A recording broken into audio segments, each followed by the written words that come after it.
What's up, everybody? Coming to you live from my parents' house. We got episode 5 of the Changavi Aftershow. Those of you that are new, this is the casual show. This is not the one where I'm, giving you serious takes about serious issues. Actually, this aftershow might actually get a little serious later on. We'll see. This is kind of me giving unstructured thoughts about various topics and about most of the topics that got cut from last week's Changavi show. So it's a lot of unstructured thinking. It's a lot of thoughts. It's casual, off the rails a little bit. I record it late at night to really fulfill that type of energy where it's like I'm so tired and I'm about to fall asleep. Also got this new shirt. Shout out. You know who you are. You got it for me for Christmas. So respect. And I love it. It's a great shirt. It's good for the pod. Under Pressure, Logic, for you guys. If you know, you know. That's all I'm going to say. It's a cool shirt, though. Anyway, we got a lot of after show to get through today, and my computer battery is being an absolute fuckhead, as well as my internet. So let's get to it. Yesterday, guys, I'm recording this Monday, so yesterday was Sunday. Yesterday might have been the greatest day of my life. I kid you not. I was supposed to record the after show yesterday, but things got chaotic, and I ended up having a very spontaneous day, which ended up being one of my favorite days ever. So let me start. Obviously, I was hyping up yesterday because I thought that, I knew what was at stake. I was going to get to watch the Niners try to clinch a postseason spot in the NFL. And then right after that, Klay Thompson was returning from a 31-month absence, right? And I thought, wow, when I woke up, I was like, I'm going to get to witness both of these events on television. This is great. As a sports fan, watching one team go to the playoffs, watching another one of your favorite athletes come back for the first time in like 3 years, you can't get any better than that. It's great, right? And then as I'm getting ready for the Niner game, which started at 1:20, I'm texting with the fam. And they're all like, and I texted and I was just like, wouldn't it be so funny if we just went to the Klay Thompson game? Wouldn't it be so funny if we just went? Like, it's so expensive, LOL. And I sent the price of the tickets. And then 5 minutes later, I get a response like, that's for 4, dude. And then doing the math, it was like, oh, that's for 4? Wait, is Klay Day affordable? And then that got me thinking, like, my bank account's about to be destroyed. It's like, oh, shit. Like, I can't do Klay Day. No way can I afford Klay Thompson on my freaking minimum wage ass salary. Hell no. My brain was telling me, like, you cannot afford this. And then the price started to drop a little more. And I was like, oh my God. Am I really about to do this? And I was debating it in my head, and everyone was like, let's do it. I'm down to make this a reality. And at the last second, as the games were about to start, as the 49ers were about to kick off, after consulting my friends, after having conversations with multiple people, I decided, fuck it. Klay Day. Boom. Bought the ticket. So, I watched the Niners game. I watched the first half at home. And then, basically, the second half, which was the ultimate comeback, was on the way to Chase Center for the most part, particularly fourth quarter and overtime. And we're driving on the way to Chase Center. And this game is in overtime, and the game is on my brother's phone, and we're watching it in the car. And Jimmy Garoppolo is driving down the field, driving, running. They're running the ball. And then they score a field goal. And I'm like, oh, God, it's 27-24. If the Rams score a touchdown here, we're done. This is it. Postseason hopes down the drain. Then it comes third down. Third and long. Matt Stafford drops back. Empty backfield. I'm like, okay, Cooper Kupp's been killing them all game. Hopefully they have him covered. Matt Stafford just chucks one up.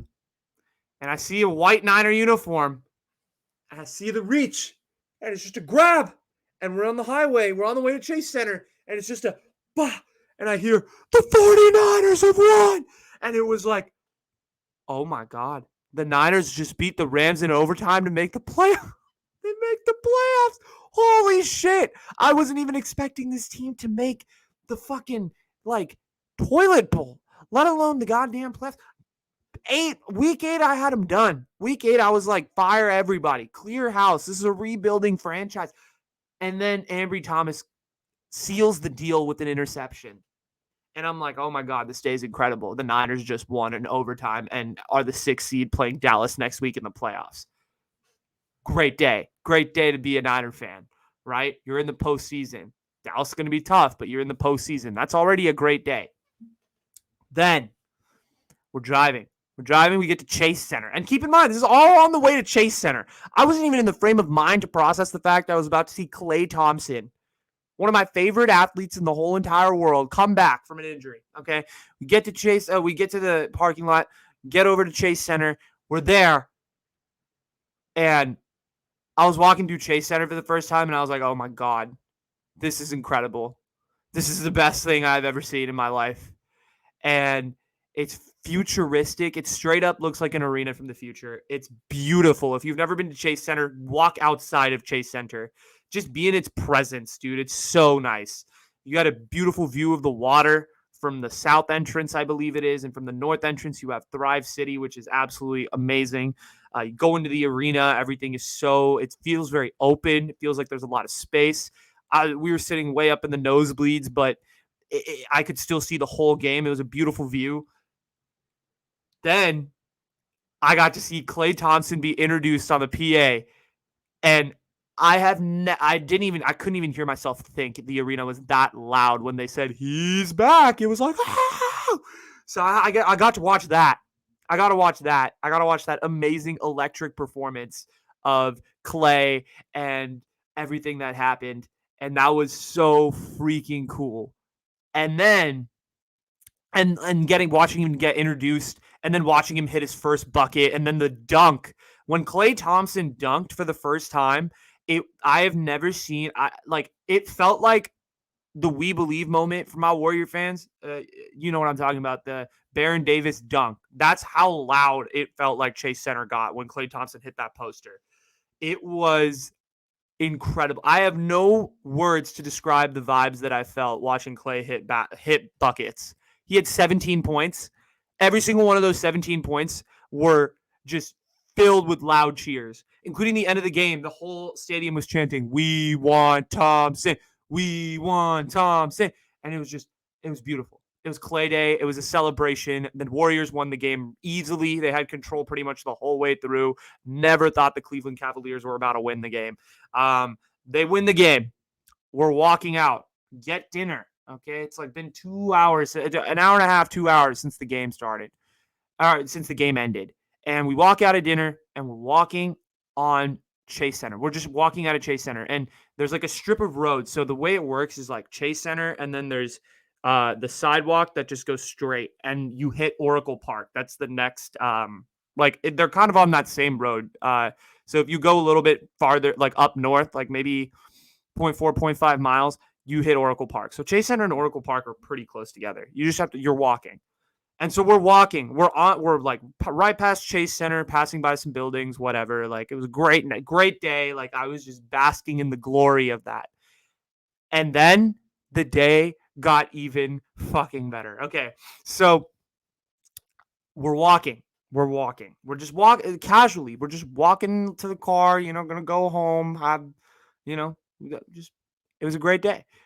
And then I see these, and like, all I remember is it was a blur. This whole event lasted a minute and 30 seconds. I'm going to take so long to describe it. I just see these two kids, and they're holding like posters. They appear to be like posters for some player. And I see them running. And so, and there's this car that's going by, and it starts to slow down, and it hits the curb. And so it doesn't hit the curb, but it just like the car pulls up to the curb, and these kids are running. And at first I'm like, oh, these kids are just like trying to catch their Uber. Like, I didn't think so. And then I look at the car, and I'm like, holy shit, that's a BMW GTR. I didn't recognize it as a BMW GTR. It just looked like a very nice car. I found out later it was BMW GTR, GTX. I don't give a fuck. I don't really know what cars are, but it's a really nice car. And I was like, that's way too nice to be an Uber, unless, and I'm walking by because I'm just like, okay, like whatever. It was a moment. All of a sudden, I hear what do you call it? My brother-in-law yells. He's like, Klay, and I was like, all I heard was Klay, and then this whole rush of panic was like, oh my god, and like people were looking, and I look in the window, and I'm like, oh my god, that's Klay Thompson just sitting there in the car, parked, like signing these kids' autographs. And I'm just looking in the window, and I had every emotion known to man probably cross my mind within a matter of 15 seconds. I didn't process anything. I couldn't even tell it was Klay. I look in the window, I see his face. I'm like, oh my God, I'm wearing your jersey. I could give it to you to sign, but I'm so frozen in this moment.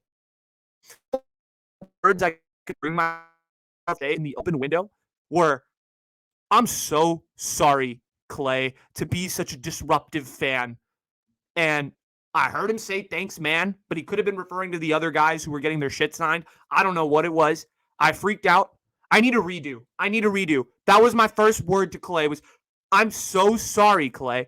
I'm sure he thinks of me. He's like, bro, what a fucking asshole, right? Or not an asshole, but just what a fucking fangirl. I was a fangirl. I had a fangirl ultimate panic attack. Okay. All I heard was, I'm so sorry. And then my shout out to my sister-in-law. She handled the situation beautifully. She just took out her phone, was just like, Klay, could I please take a picture? And he was like, gotta go, just really fast. And then she clicked it, he left, and she got a picture with Klay Thompson, and Anuj got nothing. It was a really sad moment for me, but honestly, I think I learned a lot from this experience. And I also need a redo with Klay Thompson. I need a redo. I want to meet Klay. I want to meet Klay again. Okay. Maybe not under those circumstances where he's just going to pull up to the curb to sign people's shit. I can't have that. But I need another experience with Klay. But I did meet Klay Thompson technically, right? And it was a great day. I freaked out afterwards. There's a video of me just flipping out in the middle of a sidewalk. It was great. It was just all the emotions. It was fantastic. I watched the Niners win. I watched Klay come back. I watched the Warriors win. And then on the way home, I saw Klay Thompson. So overall, I can't even complain that like this was the perfect Changavi day of all time. Like you can't get better than that. I met Klay. I saw Klay live return. I saw the Niners win. Everything pretty much went right. So, and it was all spontaneous. It just spur of the moment. Like, is it a lot of money? Yeah. Am I looking at my bank account balance right now and like saying, oh shit? Yeah. So, yeah, it kind of sucks. But like looking at the bank account balance, but those experiences that I got during like this whole thing, during like that day, priceless, right? Those are memories I'm going to remember for the rest of my life. I don't care. I'm going to tell that Klay Thompson story to like every person I meet from now on. So get ready. It's a great story. I was a panicked fangirl. And Klay, listen, if you're watching this right now, I'm going to tag you on Instagram. I'm going to make this a clip. Klay, you're watching this right now. I saw you outside Chase Center. Remember when you pulled up to the curb and you were like really in a hurry? And I just said, I'm so sorry. That's all I said to you. I don't think you remember me. But Klay, please, for the love of God, if you see this video, I have more to say to you than just, I'm so sorry. I have your jersey. I'd love to get it signed, maybe, if that's a possibility. If not, that's cool. Yeah, I'm big Captain Klay fan. I love the boat. I love the vibes. I watch your live streams on Instagram. Klay Thompson, give me a redo, please. Please. Just let me say more than I'm so sorry to you. In any setting, I don't care. Just acknowledge my presence. That it's better than what you saw that day, okay? It's better than what you saw yesterday, I promise. Give me a redo. Please. Please. But I probably won't get a redo, honestly. If we're going to be real, I'm probably never going to get a redo. But it was still a great day because I saw Klay and I went to Chase Center and I did all these incredible things and I was a little spontaneous. And guess what? It paid off. So I can't complain. No one can complain. Yeah. It was overall pretty freaking fantastic. So I, no regrets, never, ever, ever, and it was great. So can't complain for anything. But let's go to this. Enough about me. That was my story of yesterday and how it was the best day of all time. Or maybe one of the best days of all time. Sorry, future children. Your birthdays will never, never cross this day. I don't know. Maybe.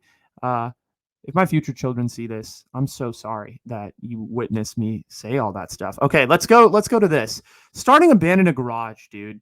These are vibes that are gone, right? What happened to the days where people used to sit around and be like, let's start a band? And then the other person was like, you know what? Let's do that. Oh yeah. Right? And you're like playing really shitty rock music in like your mom's garage. Whatever happened to those vibes? Like those vibes have disappeared off the surface of the earth. But then I was thinking about it and I was like, the garage band vibes never really disappeared. They just shifted genres.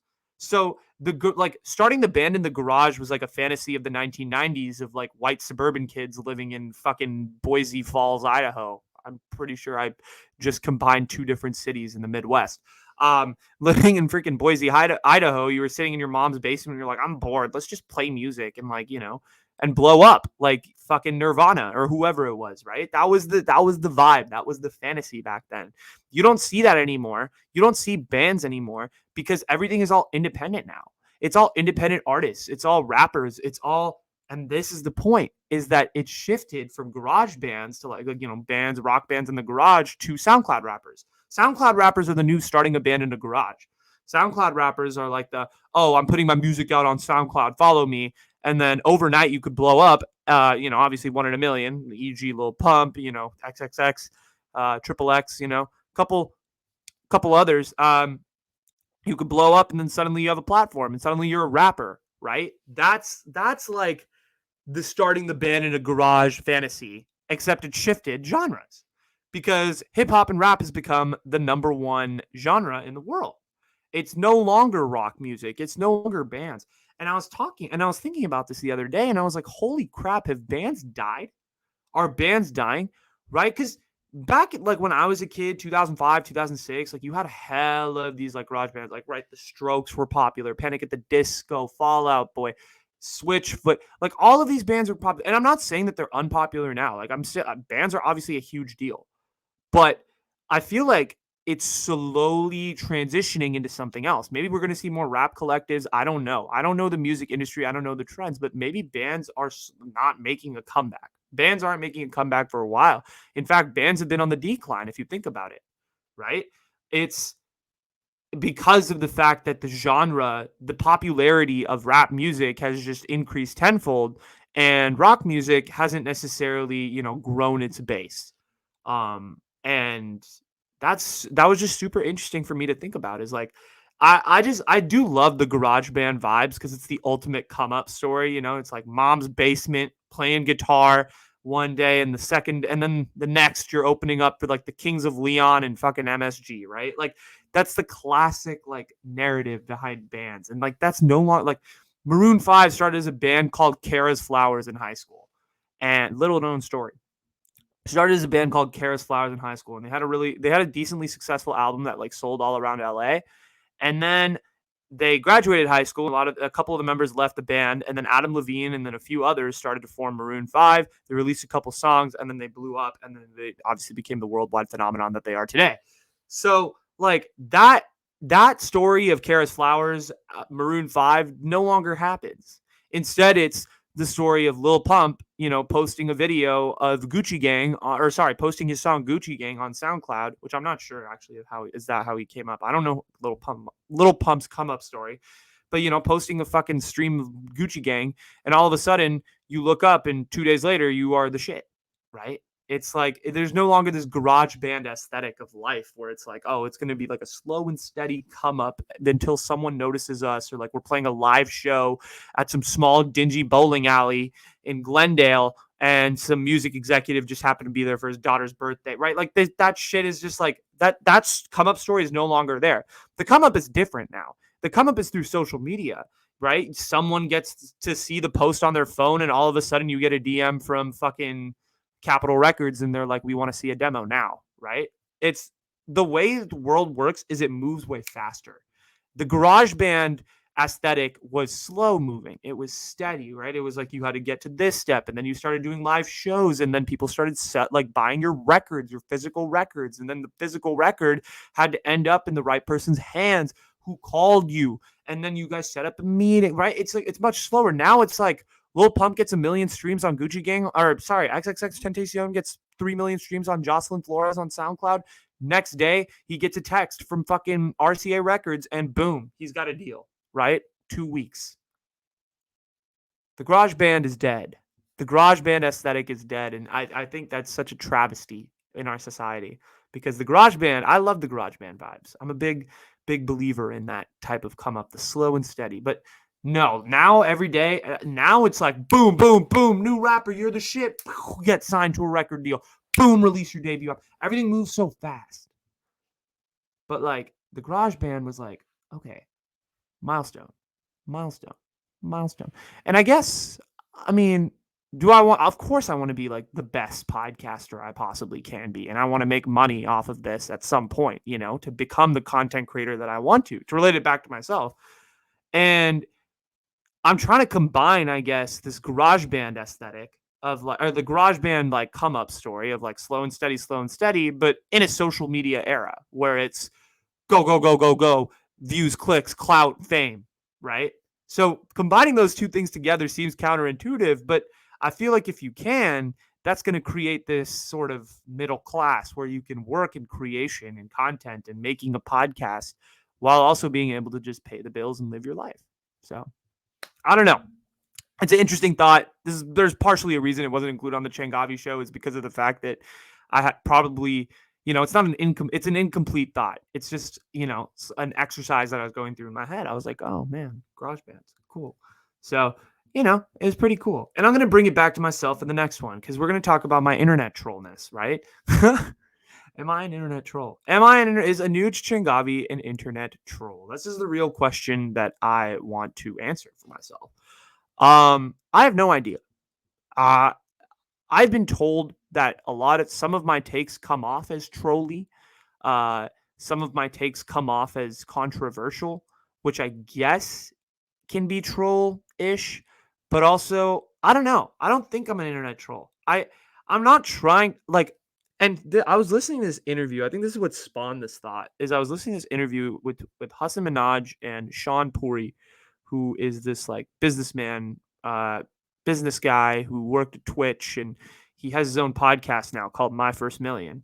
And I was listening to this interview between these two, and they were talking about how like the game has changed in terms of like haters and how hate used to be like way more direct way back in their childhood where it was when you would play basketball, like you would just talk shit in someone's face like on the court, like that was the thing. Obviously, like yes, basketball, like in athletics, like shit talk is to your face for the most part, but now like we're in this society where hate can come from anywhere and there's a low barrier to entry to get that hate, right? Before, you had to be in the right place at the right time talking shit to the right people. So you had people like way back, like before social media existed in the 90s, like trash talk could really only take place on a football field, on a basketball court, right? Where you're an NBA player, you're an NFL player, and you're talking shit to someone directly. Now you bring the fans involved with Twitter. I can talk shit to any player. I talk crap about Jimmy Garoppolo's quarterback play all the time. There's a low barrier to entry. All I have to do is make an account. It takes 5 minutes. I can put a fake picture of myself and no one has to know it's me, right? And then that got me thinking, and I use this platform to talk about different celebrities and different headlines that are going on, and I give my thoughts. And oftentimes those thoughts can be very negative towards specific groups.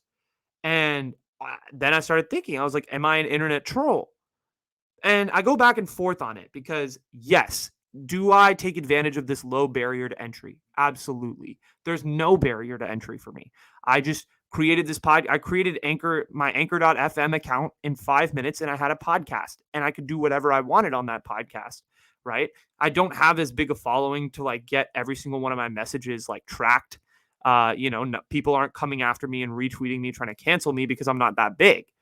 But that got, but then I was like, if I was big, like, would people be considering me as a troll? Am I a troll? Like, but where I go to the other side, I'm like, no, I'm not a troll. Is I show my face. I show my face. I make my contact information very clear. And for those of you that have DM me, for those of you that have commented on my post, for those of you that have tried to have a conversation with me, I will respond and I will give you my thoughts. And I hope that you give me your honest to God thoughts. And then we can go from there. That's the goal of this whole thing is I want to make this, like, I want this podcast to be an intellectual exercise where I am expressing an idea. I'm expressing a thought. I put it out on the internet and you comment back and you say, fuck you, you're wrong. Or you tell me, nah, you're right. I never thought of it that way. Right. That's the ideal conversation that I want to have going. And then if I'm wrong, you tell me why. Right. And I know I've been aware of this, right? Where I know when I get bigger, when I get, hundreds, thousands followers, at some point, I'm going to get a lot of these fucking, all lives matter trolls, conservative kings, like random fucking people who are going to comment on my posts, obviously very hateful and sinful things. And for those, like, I'm going to have to figure out how to handle that situation when I get to that point. But for now, like, I don't think of myself as a troll. I'm not here for attention. I'm not here for likes. I'm not here for clout, right? Likes and clout benefit me, I guess, to a certain extent, where my message is getting, transmitted to other people. But I'm here because I love doing this. I don't get paid to be here. I don't get paid. I lose money on this podcast. In fact, I spend a lot of money trying to make this podcast better, trying to make the quality a more viewable experience for the viewers. Right? I don't make a lot of money on this. And no money. I make no money on this. I lost money on this technically if you look at it as an investment over a year, but I don't regret a single thing of it because I think I could potentially build this into something like for real and something big. I have no idea where I was going with that, but I totally lost my train of thought. But point is, like, I go back and forth as to like whether I'm a troll-like figure. I think some of my takes can be perceived as very trolly, but I do have my own style. I'm different in terms of the way I present my takes. I'm different in terms of my online persona versus like who I am in real life.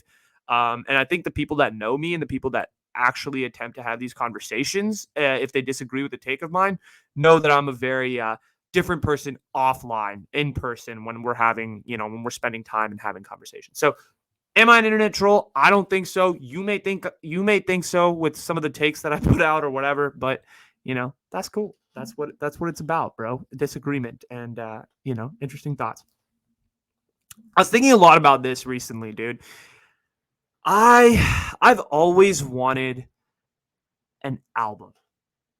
I think there's such a beauty in albums and in books and in art, like physical art, whether it be written, whether it be like a painting, whether it be like a musical piece. I think there's such beauty in that sense of art, or like a memoir, a one-man show. I think there's beauty in art. And I think with this podcast, I don't consider this to be an art. I consider this to be me, a community college student, talking out of my ass at 12 o'clock in the morning, right? Just like shooting the shit, hoping someone listens to me. I want to, at some point in my life, I don't know when this will be, but I've always wanted to like make an album, make some sort of like viewing experience or like listening experience or a show or something that represents like who I am as an individual and like really like can delve into like different aspects of my condition as a human being in a way that just me talking about it won't. I don't know if that makes any sense at all, but like the way that art works compared to me talking is so different. Like with music, just a vibe and like a beat can totally change the way that words are perceived. Language can only take you so far. Me saying this can only give you a certain picture, a certain image in your mind. But if I put it, if I were to make like a musical piece or an art piece or like a show, right? Like what Hassan Minaj does with Homecoming King, like represents his true human emotions in an art form, right? Through his life experiences, through laughter. He's able to orchestrate this piece where he talks about deeper themes through art. That is something I've wanted to do throughout my life. I don't know how, I don't know when. I don't even know if I have the material right. Like if I wanted to do it right now, I don't think I have the material to just come up with an album or like I'm not trying to like sing. Okay, no, don't get me wrong. Like I'm a fucking elite shower singer. I'm a straight like uh batshit terrible, real singer. Like I can sing beautifully in the shower. It sounds great when the water's flowing and I'm like controller, controller. Right, I can do that shit all day. But I can't do art. I've seen if those of you that watched when we were doing the Essential Question podcast, I had this interview with this guy Brett, and I posted some of my art way back from like second, third grade. It's literally just brown sludges. That's how I was able to paint myself, and I'm pretty sure I'm still at that capability now at 21. So.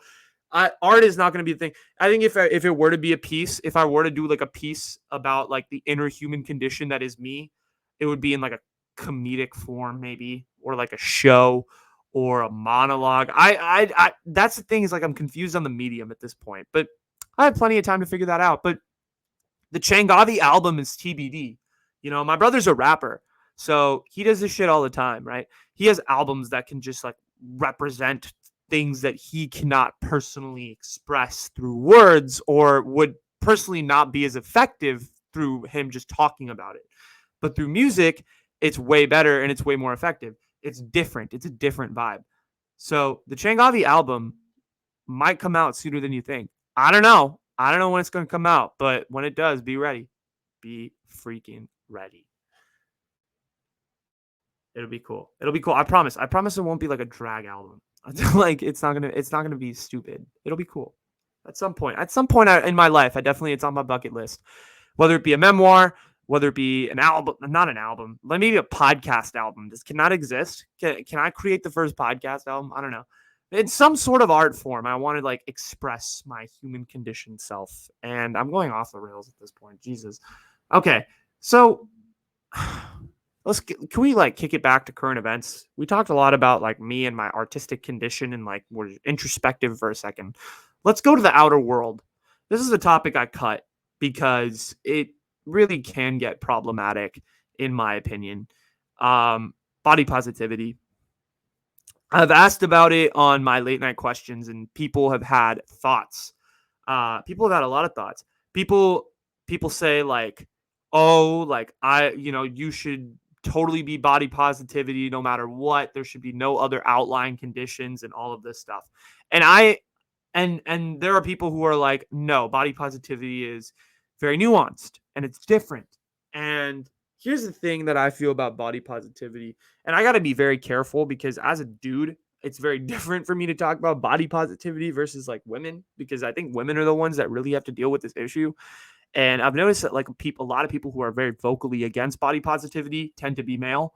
And I'm not vocally against it per se, but I'm against certain aspects of it because I think on one hand, body positivity is kind of combating this image that we put out there for women that they have to be a certain size and a certain shape, which is obviously very toxic.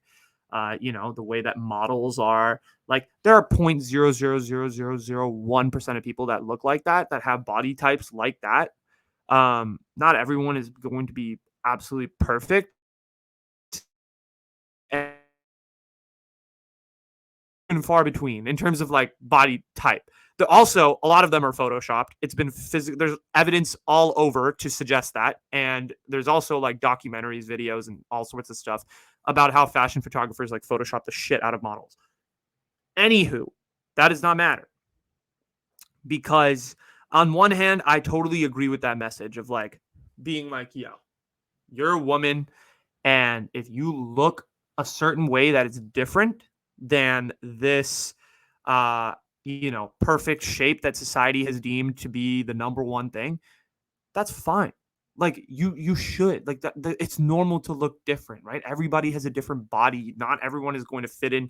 Not everyone is going to be like this perfect, beautiful body, right? Is there a perfect body? Like that's a whole separate question, right? And I totally agree with that. Shape, size, the whole idea with um, women not necessarily like feeling secure within their body. That's where I'm pro body positivity. Here's where I draw the line, though. Here's where I think it's interesting. The line gets drawn when you're saying, I'm going to eat whatever I want. I'm going to just treat myself like shit, not exercise, not go to the gym, and say, oh, body positivity, right? That's where it's like, okay, hold on a second. Like, I'm I'm good with your body looking different. Listen, if you like I don't care about the shape of your body or whatever. Just try to be healthy. Like eat healthy, go um exercise, what in whatever capacity that may be for you, whatever works for you. Make sure you're just in good shape personally, right? In terms of just physical health. And you have to do your part to treat your body right. And I'm preaching advice that I personally have struggled with in the past. I struggle with my fitness. I'll be open about that. I'm not somebody who is going to the gym every day. I'm someone who dreads to exercise. Exercising is like I literally cry to exercise. So I have to find ways to motivate myself to do it, you know? Whatever ways that may be, like just random stuff. Like I'll be like, okay, like let me exercise and then I can do this fun thing. Or like let me exercise and then I can reward myself with like a little TV time at the end of my night or whatever that may be for you. You have to make sure that exercise is a part of your day. And I'm working on that. That's something I've been trying to work on for a while. Um, limited success at best. But it sometimes it does feel good to work out. I've been trying recently to be more better with that. But point is, like, I think that people need to be more physically active in our society, and there's a lack of that, a tremendous lack of that. At least that, at least I mean, you look at the obesity epidemic in America, like it's fucking people are just shoving shit in their mouth and not looking at like what the calories are and what the consequences could be and all of these things. And I'm not saying like don't eat burgers, like dude, I am the biggest fucking food lover on the planet. Okay, if you see something good and it's not your cheat day, I don't care. Go eat. Go eat. Go eat what you want. But just remember, like, take care of your body too. Don't just sit around on the couch all day. Like, go for a run, go for a walk, even, go play basketball with your friends, go play tennis, go play a sport, go have fun. Just moderate balance. And I think that's my view on body positivity is I'm not a fan of like this whole model, like editing, models to like look a certain way and photoshopping. And I don't think anybody is because it creates a harmful image in our, in societies, in American societies, women. But I think when it comes to like, oh, I'm just going to be body positive and treat my body however the fuck I want. Nah, I'm not with that. So that's where I'm at. Listen, can we talk about professionalism for a second? Professionalism, dude. I hate professionalism. I hate this word.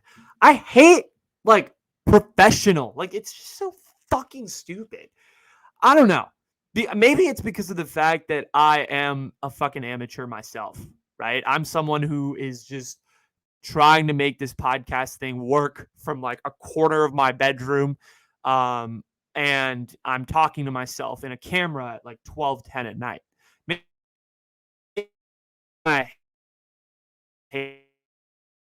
Is anyone really a professional? Like you could say professional athletes, sure, right? They're the best at their craft, right? But if you're a working professional, right? Yeah, you could be a professional chef because that's highly skilled. But are you like, oh yeah, I'm a professional like fucking software engineer, dude? There's 18 of you, right? Like there's, is there a way to physically quantify someone being a better software engineer than someone else besides being there longer, office politics, etc? There's no way you can really do that, right? I don't know. Professional, but I guess like that's just like me breaking down the root of the word. I'm just not a fan of the word of professionalism and what it means. Like I think professionalism is dumb because I think it creates people who aren't truly themselves. And And I tried to do this thing on LinkedIn like last year. Here's a quick story. So last year I was like, fuck LinkedIn. I'm over this because all my friends were posting, not all my friends, but like all the people I'm connected to were like, after deliberating over 18 internships, Google, Amazon, Facebook, Netflix, Salesforce, I decided to choose Twitter because they were paying me $500,000 more and giving me health insurance for the rest of my life. LOL. Right. And I'm like, okay, this doesn't, I don't give a fuck about this, right? This is so dumb. Why are we like just bragging about fucking corporate accomplishments? This is for literally a summer internship in college, right? It was just so stupid. And everyone's like, oh, you need to have LinkedIn to be professional, to be professional. And I'm just like, ah, like it just bugs me. It's like, why? And so like I literally did a satire post of those like internship things, right? So I was like, after a lot of consideration between companies such as Twitter, Google, Facebook, Netflix, and fucking what did I say? Salesforce, I think. And I was like, I decided to promote myself to Chief Executive Officer at Google. And then I said hashtag fuck you, Sundar Pichai, right? Or something like that, something crazy. And then I put hashtag satire, and it was getting impressions. I got like 1,500 impressions in like 2 hours. Like it was going kind of viral. People were liking it. I was getting a lot of connections from like random Google employees. People thought it was funny, I guess. I thought it was kind of cool. Just like a cool little moment. And then like I look at my freaking account the next day, and it's like you've been reported for misinformation and for fraudulently taking someone's identity. And I was kicked off LinkedIn, and I haven't been back. So yeah, I'm connected to my parents, and they were not happy when they saw that I posted that. They thought it was really immature, and low key it was, but it was also like my way of saying fuck you to professionalism because I have none. I guess I don't know. A lot of people are gonna be listening to this like you're whack and like you're crazy, and yeah, I think I am. I'm just really anti like suit and tie. I'm really anti like corporate attitudes. I'm just not a big fan of like dressing up and going to work and acting a certain way because everybody in society wants you to act that way. And I know I sound like a motherfucking anarchist, and I don't want to. Hold on. But I don't know, like, do you understand my point though? Like how professionalism is kind of toxic because like if you act quote unquote professional, you're not being yourself. These companies want you to be creative and think outside the box. And I think of like every single CEO that's, quote unquote professional or like supposedly professional. They're the most out of the box people of all time. Steve Jobs was not a professional. I'm sorry. He treated his like he worked 18, 19, 20-hour days. He didn't have courteous treatment for his employees. He wanted to be great, right? Mark Zuckerberg was not a professional. Watch The Social Network. Jesse Eisenberg does a fantastic job of playing Mark Zuckerberg. And in that whole movie, I never found one example of him being like a quote unquote professional. So I feel like professionalism is some myth in corporate America of like the employees being like, oh, we have to act a certain way to like appease our bosses so that we don't get in trouble. In reality, the bosses are the most least motherfuckers on the planet. So like this whole idea, like, oh, you can't cuss at work. Oh, you can't do this. Like you have to act a certain way. You have to, sit up straight. Like, I don't know. I'm just not a fan. I'm not built to work corporate, TBH. I may actually like, I don't know. I probably will at some point, I think, in my life, which is kind of sad. 11-year-old Anuj would be really disappointed. I'll tell you the story one day of my visceral dream as an 11-year-old and just how I felt sick looking at cubicles. Anyway, point being, I don't know about professionalism. It seems like a myth to me. It seems like a boatload of cap. Tell me if I'm wrong. I definitely am wrong. I feel like in some aspects. But if you guys got some ideas like what I was saying, like I hope. That's all I can hope is just like, why are we buying into this bullshit myth? I feel like people aren't themselves when they're professional. I don't know. It's just weird. I'm not a fan of corporate culture. It needs serious overhaul.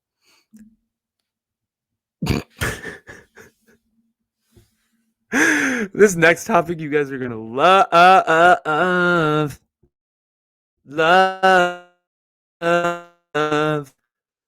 Should I not? Dude, okay. I've been thinking about this a lot lately. and how cussing can kind of be seen as unprofessional. And I have to think about professionalism because it's these societal attitudes that, a lot of people on social media are abiding to, because you have to look a certain way if you want to get, a certain following and people to follow you and mass appeal and all of this shit. No, I just swore. And I was thinking about it and I was like, does swearing make me look like weird? Does swearing make me look unpolished? Does it make my topics seem, as undeep as they are? Like when I say like, oh, blah blah blah blah blah, and his fucking thing, and like, and I'm talking about like a very serious issue, does that make me seem like what's the word for it? Does it make me seem like off the rails? Does it make me seem like I'm not credible?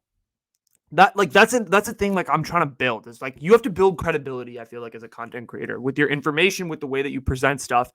And I'm worried that swearing and like me like being my authentic self and just saying the F word or saying shit or whatever, right? And being very open about that makes me seem like I'm credible. But and I was listening to this podcast in my communications class today, and it was talking about how these podcasters were like, "Oh, we don't swear on the podcast because it makes us seem incredible and it makes us seem like we're street people and like all of this stuff." And I was kind of like looking at him, and I was like, "Okay, like I have my own podcast. Obviously, I swear on this show all the time, and I've been very consistent with swearing on the show, and I'm not sure." I was like, I don't think that that's right to like just be like, oh, I don't swear because it sounds like not credible. Like, do you guys think that I'm not credible if I like put an F bomb in there occasionally or like shit?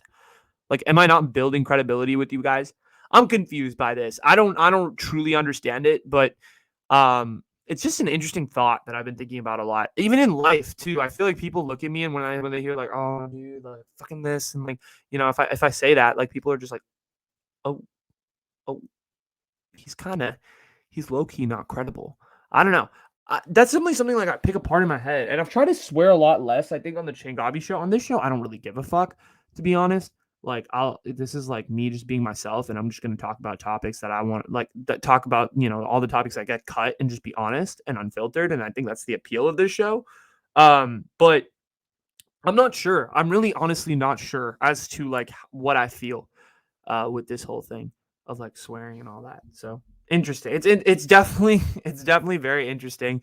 I go back and forth on it. I'm like, oh, maybe I should swear, maybe I should. But I think on the Changavi show, I've like noticeably tried to like cut back because I think that's a more setting where we deal with more sensitive topics, and I could see why people would be like, oh, it's more casual. Like if you swear, especially when you're talking about like the Ethiopian Civil War and you fucking drop an F bomb or something, like that could be seen as I guess insensitive and rude and all that. But also, like, I don't know, swearing is just such a big part of my vocabulary. Maybe that's just me being a terrible person.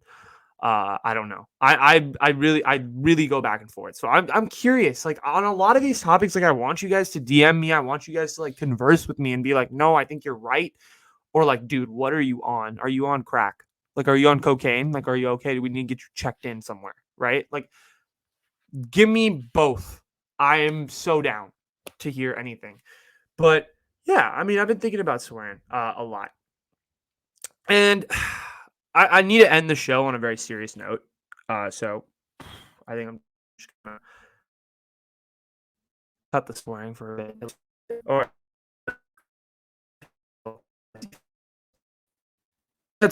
particularly here in the South Bay.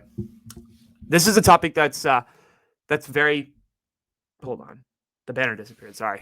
This is a topic that's very close to my heart because I've had a lot of friends that have been affected by this, and it's been very present within our high school, or like my old high school, and like just the district and the area. I've seen a lot of cases like this, and it's very, very present. And we're in a Me Too era, so it's probably even more present than probably it was 15, 20 years ago. I'm sure it existed 20 years ago, but it just wasn't as reported, publicized, made clear. Those of you that don't know, I went to a high school called Saratoga. At Saratoga High School, there was this girl by the name of Audrie Pott. This was way back 10 years ago. And she went to a party, as normal high school teenagers do. And she got drunk at that party, as normal high school teenagers do.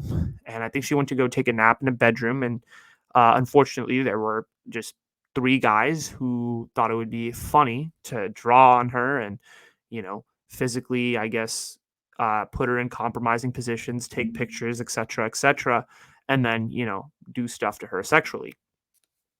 And so they did all that. They posted all the pictures to Facebook or like messaged them to people.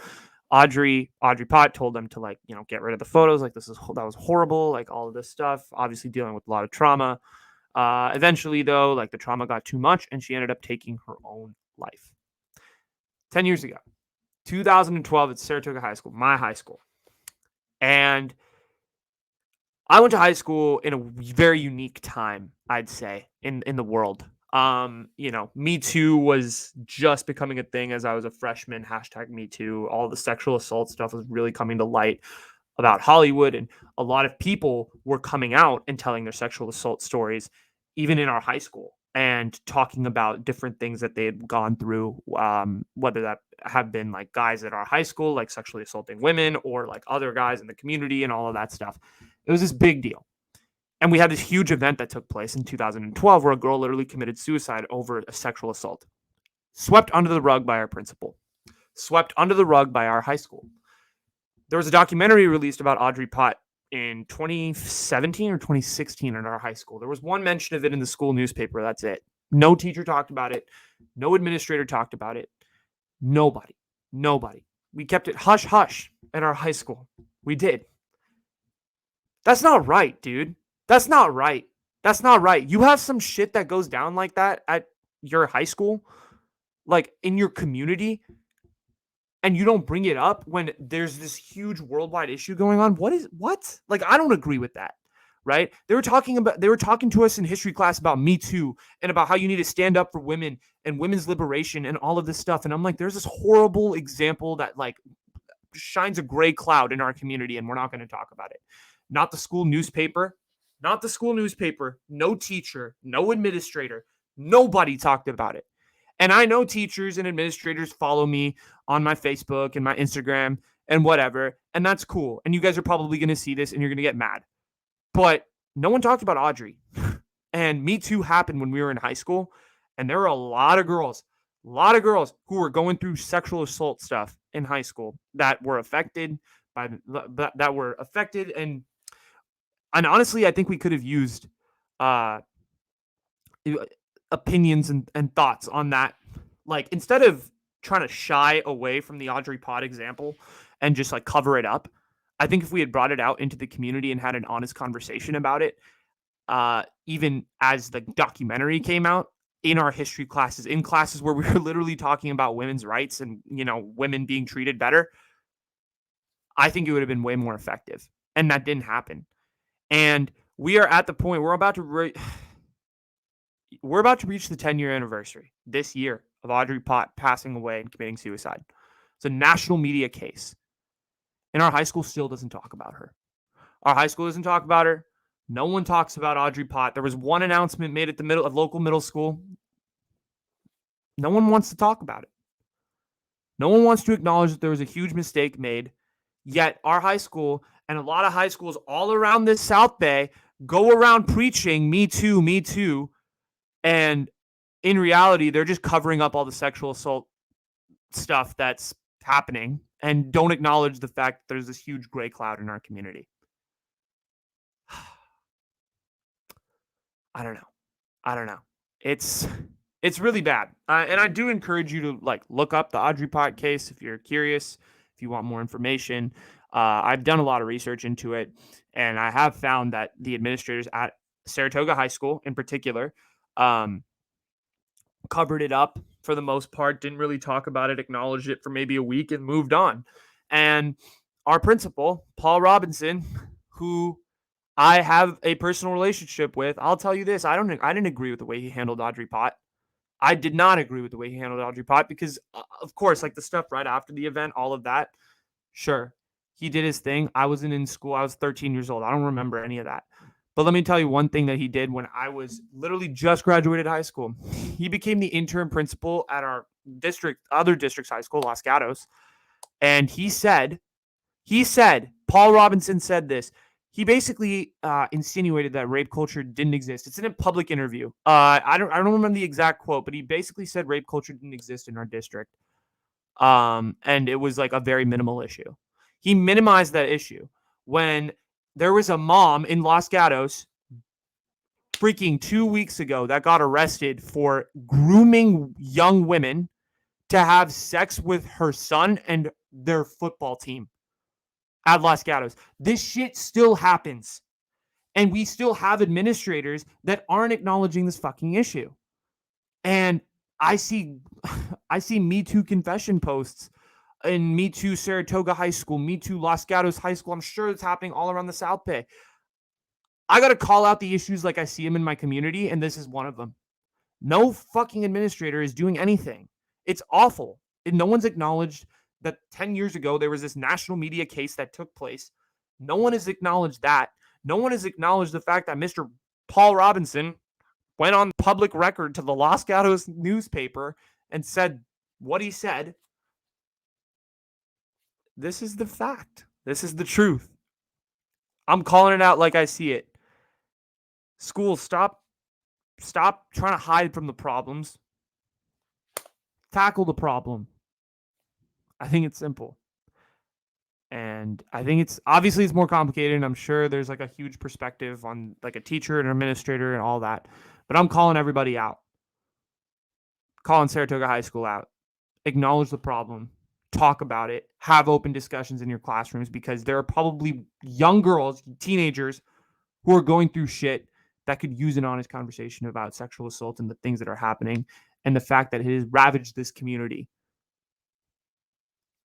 And yeah. Anyway, I know that was a serious way to end the after show. Thank you guys so much for watching. I appreciate every single one of you for sticking with me. My computer's at 2%, so that's tough. But like and subscribe if you guys were on YouTube. Like this after show. If you guys like the after show idea, feel free to DM me. If you guys didn't like it, feel free to dislike it on YouTube. If you're on Spotify or any podcast platform, hit the follow button so you're notified when new episodes drop. This was the Changavi After Show, episode 5. I hope you guys enjoyed it. Thank you so much for tuning in. I appreciate every single one of you. I hope you have an amazing day. And till the next Changavi show, till next time. I hope you guys enjoyed it, and I hope you have a great rest of your day, night, whatever it is. Anyway, thank you. Really. Peace.